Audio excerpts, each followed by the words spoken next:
For 40 years, Iran had one card that no one could call. Not a military card, not a nuclear card, a geographic card. A 39-kilometer strip of water at the mouth of the Persian Gulf called the Strait of Hormuz, through which 20% of the world's entire oil supply moved every single day. Iran sat at the entrance of that waterway and held a quiet, persistent, unspoken threat over every nation on Earth that needed energy to function, which is every nation on Earth. The threat was never spoken loudly. It did not need to be. Everyone understood it. Close the strait and the global economy chokes. Close the strait and Asia runs dry. Close the strait and the price of oil becomes whatever Tehran says it is. For 4 decades, that unspoken threat gave Iran a seat at every table that mattered, not because of its military power, not because of its economy, but because of 39 kilometers of water. In February 2026, Iran finally used it. And the moment it did, something happened that Iran's strategists had never modeled.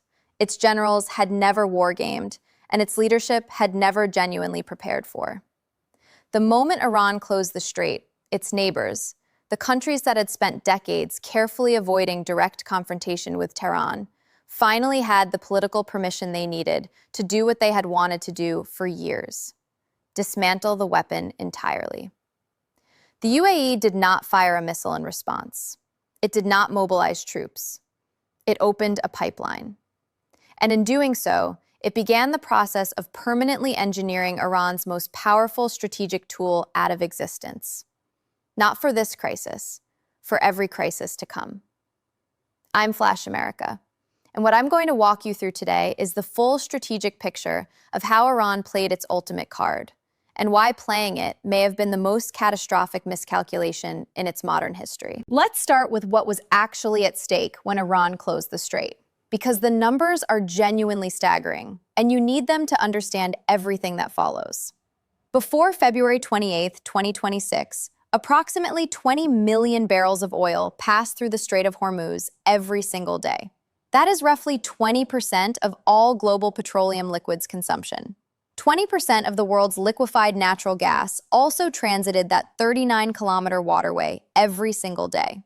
In 2025, nearly 15 million barrels per day of crude oil and condensate, representing 34% of all global crude oil trade, moved through Hormuz. 84% of that volume was headed to Asian markets.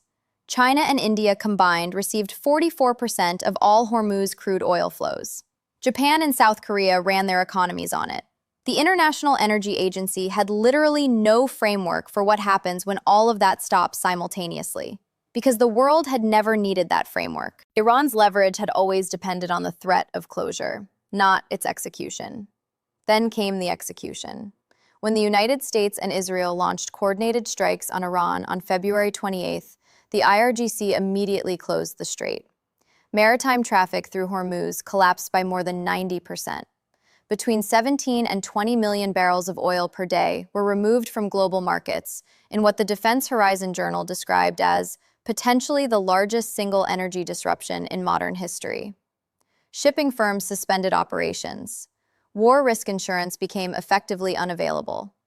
Oil prices surged past $100 per barrel, and every government, every oil company, every energy ministry on the planet began urgently asking the same question: is there any route for this oil that does not go through the strait?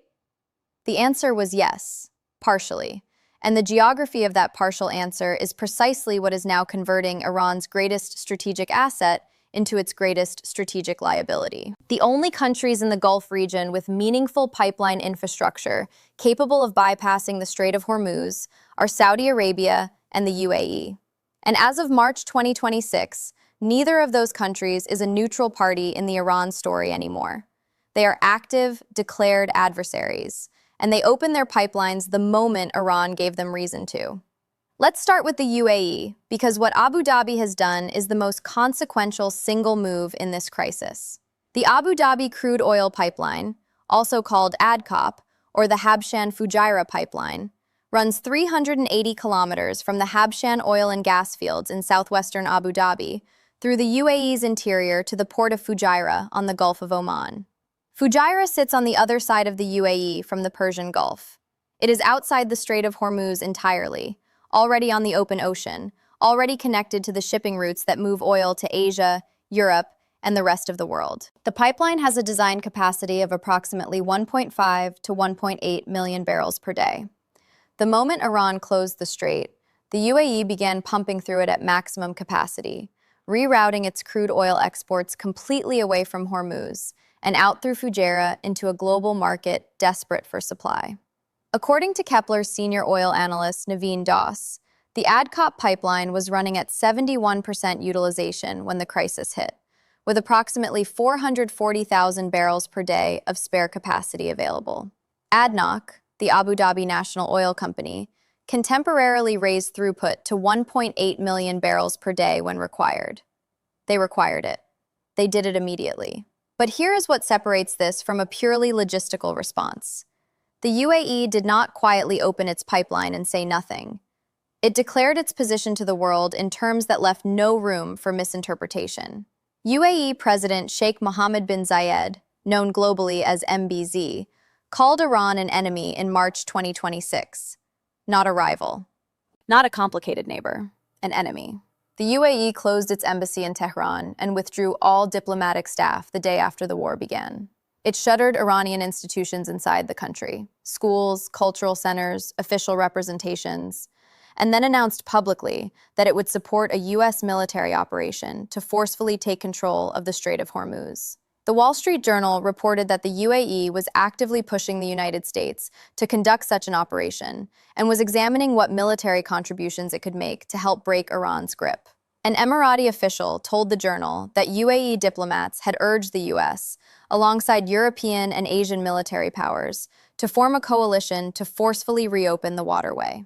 The UAE even suggested the United States should consider occupying Iranian-held islands in the strait, including Abu Musa, an island claimed by Abu Dhabi itself. This is not a country threading a careful diplomatic needle. This is a country that has been bombed by Iran, watched Iranian weapons strike its airports, refineries, financial centers, and ports, and has responded by declaring Iran an enemy and actively working to permanently end Iranian leverage over the strait. To understand why the UAE's position hardened so completely and so publicly, you need to understand the scale of what Iran actually did to it. According to the UAE Ministry of Defense, Iranian forces launched 174 ballistic missiles at the UAE during this conflict.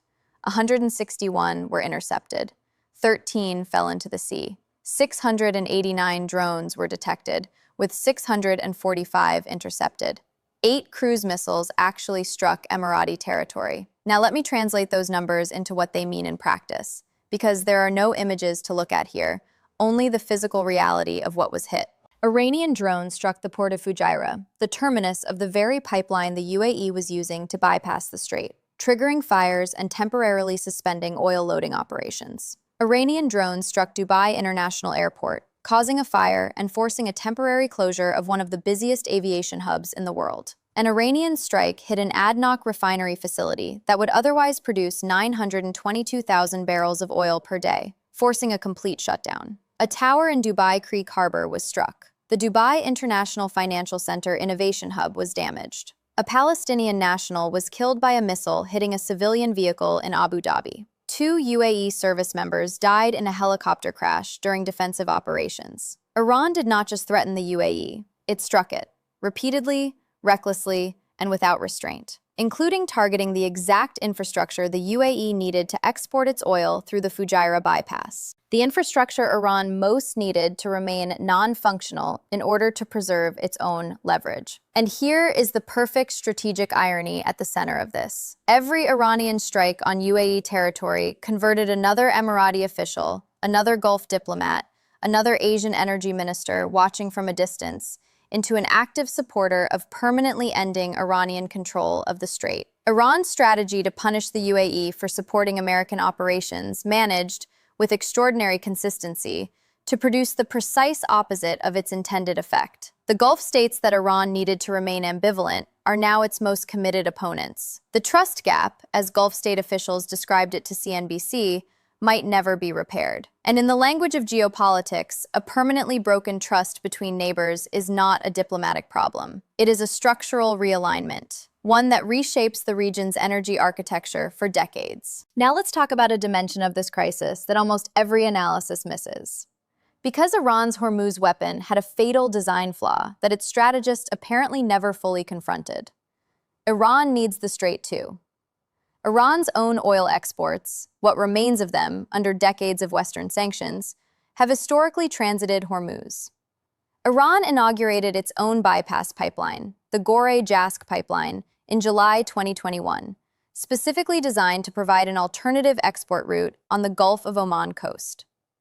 But that pipeline's effective capacity is only approximately 300,000 barrels per day, and it actually stopped loading cargoes after September 2024, before the current crisis even started. Iran's own bypass is not operational at meaningful scale, which means Iran closed a waterway it also needs, in pursuit of leverage over countries that have genuine alternatives. Countries that, the moment the closure happened, immediately activated those alternatives at full capacity. Iran, by contrast, had nothing to activate. The strategic miscalculation embedded in this is almost incomprehensible. Iran spent 4 decades positioning the threat of Hormuz closure as its ultimate deterrent. It built its entire foreign policy architecture around the assumption that the world's dependence on that waterway was so complete, so absolute, that no rational actor would ever force Iran's hand. What it did not fully account for is that its neighbors had been quietly building the infrastructure to survive without it, and were waiting, consciously or not, for Iran to give them the political justification to use it. Iran gave them that justification on February 28th. Saudi Arabia's response amplified the UAE's action into something approaching a genuine partial rerouting of Gulf energy flows. Saudi Arabia's east-west crude oil pipeline, the Petroline, runs 1,200 kilometers from the Abqaiq Oil Processing Center near the Persian Gulf coast to the Yanbu export hub on the Red Sea. In March 2026, Saudi Arabia was pumping 7 million barrels per day through this pipeline, dramatically above the 2 million barrels per day it was moving before the crisis began. The pipeline's total rated capacity is 5 million barrels per day, with a previously documented upgrade ceiling of 7 million. Saudi Arabia hit that ceiling and held it. Together, the Saudi and UAE pipelines represent a combined available capacity of approximately 3.5 to 5.5 million barrels per day, according to IEA figures, with Saudi Arabia's actual throughput touching the upper range. That is still far below the 20 million barrels per day that transited Hormuz before the closure. But it is enough to keep Asian buyers supplied at reduced rates, enough to prevent a complete energy catastrophe, and enough to demonstrate something that Iran's deterrence strategy had always depended on never being demonstrated, that the world can function, painfully, expensively, but function, without Iranian permission to use the strait. Iran's response to this pipeline pivot was entirely predictable from a regime that has run out of effective options. It attacked the bypass infrastructure. Iranian drones struck the Fujairah port, the UAE pipeline's endpoint. Iranian attacks targeted pumping stations on the Saudi East-West pipeline in April, cutting throughput by approximately 700,000 barrels per day. Energy analyst George Dibb, quoted by Al Jazeera, described pipelines and pumping stations as static, high-value targets, easier to hit than moving ships, impossible to hide, and expensive to repair. Iran was correct about the vulnerability, but striking those targets did not restore Iranian leverage. It accelerated the formation of the coalition that Iran feared most: Gulf states, the United States, Europe, and Asian energy importers, all aligned around the shared goal of permanently ending Iranian control of the waterway. Every Iranian missile that hit a UAE facility converted one more stakeholder into an active opponent. Every drone strike on Fujairah made another Asian country more supportive of military action. Iran's tactical strikes on bypass infrastructure were strategically self-defeating. They removed any remaining hesitation among the countries whose cooperation Iran desperately needed. The Atlantic Council's analysis of this conflict produced a finding that deserves to be stated clearly, because it reveals the full scope of Iran's miscalculation. Iran directed 83% of its total missile and drone strikes during the war at GCC countries, Gulf Cooperation Council states. The UAE received more attacks than any other country, including Israel, the country that actually participated in the strikes on Iran alongside the United States. Iran did not confine its retaliation to the parties that attacked it. It bombed Kuwait's airport. It hit Qatar. It struck Bahrain. It hammered the UAE with nearly 1,000 missiles and drones. In doing so, it converted every Gulf state from a potential diplomatic mediator, a role Gulf states had played in previous U.S.-Iran tensions, into a party with direct, personal, visceral reasons to want Iranian military capability permanently reduced. The Atlantic Council's analysis put it directly. They have been exposed. The perception of Gulf Arab states as stable, safe havens in a difficult region, the perception that attracted decades of international investment and gave these countries their economic weight, has been shattered. An unnamed longtime regional investor told the Council that a higher risk premium is now the permanent new reality, one that cannot be eliminated by any outcome of this war. If Iran was hoping the Gulf states would pressure Washington to back down and negotiate, bombing their airports and refineries and financial centers was the worst conceivable way to make that argument. The longer-term consequence of what the UAE is now doing, operating its bypass pipeline at full capacity, supporting U.S. military operations, closing its embassy in Tehran, declaring Iran an enemy, pushing for a coalition to forcefully reopen Hormuz, is the permanent reconfiguration of the Gulf's energy infrastructure away from Iranian choke point leverage.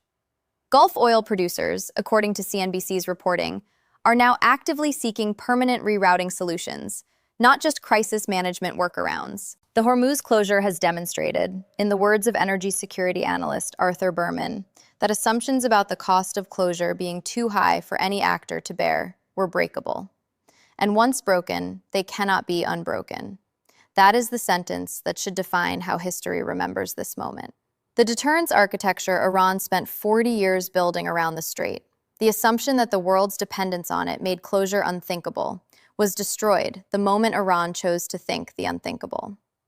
And now every Gulf state, every Asian energy importer, every multinational oil company is investing in the infrastructure and the diplomatic relationships that will permanently reduce their dependence on Iran's geographic position. The most ambitious expression of this long-term shift is the 116-kilometer UAE corridor concept, a proposed cross-peninsula infrastructure link connecting Sharjah's Port Khalid on the Persian Gulf side to Fujairah on the Gulf of Oman side. The project could function as a pipeline, or, eventually, in its most ambitious form, as a canal.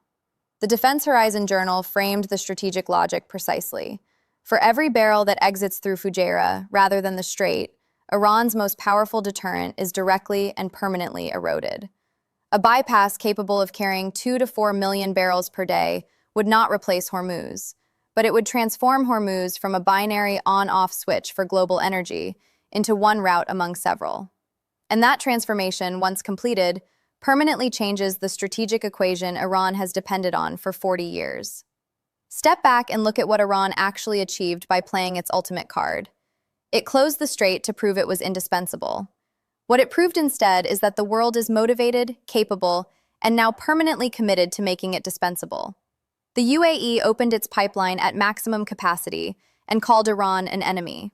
Saudi Arabia maxed its petroline. Asian nations scrambled to sign new supply agreements with alternative producers. An international coalition formed around the explicit goal of permanently reopening the waterway. The Gulf states that Iran needed to remain diplomatically neutral are now actively supporting military operations against Iranian positions. The 116-kilometer bypass corridor that had been a dormant infrastructure proposal for years is now being discussed with emergency urgency and emergency funding. And Iran's own bypass, the Ghora-Jask pipeline it spent years building for exactly this contingency, was sitting idle before the crisis even began. Iran had a gun to the world's head for 40 years. The gun was real, the threat was credible, the leverage was genuine. But the moment Iran pulled the trigger, the world did not collapse. It adapted, it rerouted, it invested in alternatives, it aligned against the threat rather than accommodating it. And now, pipeline by pipeline, bypass route by bypass route, diplomatic declaration by diplomatic declaration, the world is engineering Iran's geographic weapon out of the equation. Not for this crisis, permanently. Iran bombed its neighbors into becoming its adversaries. It struck the exact infrastructure those neighbors were using to route around its leverage. It attacked Kuwait's airport, Qatar, Bahrain, and the UAE with 83% of its total missile and drone strikes. And in doing so, it gave every potential mediator a personal reason to want Iranian military power diminished. The strait is not going to disappear. Oil will still move through it when the ceasefire holds and the blockade lifts. But Iran's leverage over it, the unique, unmatched, 40-year leverage that gave Tehran a seat at tables it had no other right to occupy, is being permanently dismantled. One pipeline pumped to maximum capacity, one bypass route funded with emergency investment, one Gulf state that used to maintain studied ambiguity, now calling Iran an enemy and pushing the United States to occupy Iranian-held islands in the waterway Iran thought it owned. The country that built its entire strategic identity around controlling a choke point has just watched the world begin the process of making that choke point irrelevant. Not with a missile, with a 380-kilometer pipeline and the collective decision of every nation Iran tried to hold hostage, to find another way. That is a defeat from which Iran's strategic position does not recover. And the remarkable thing about it is that Iran caused it, entirely, by itself, by playing the one card it was never supposed to play. I'm Flash America. If this gave you the real strategic picture of what is happening in the Gulf, not just the military headlines, but the long-term architecture of what Iran just destroyed, subscribe to the channel and hit the notification bell. I cover the full picture every week. The economics, the strategy, the consequences that last beyond the immediate crisis. Drop your thoughts in the comments. Do you think Iran understood what it was triggering? And can its strategic position in the region ever recover from what its neighbors are now building? I'll see you in the next one.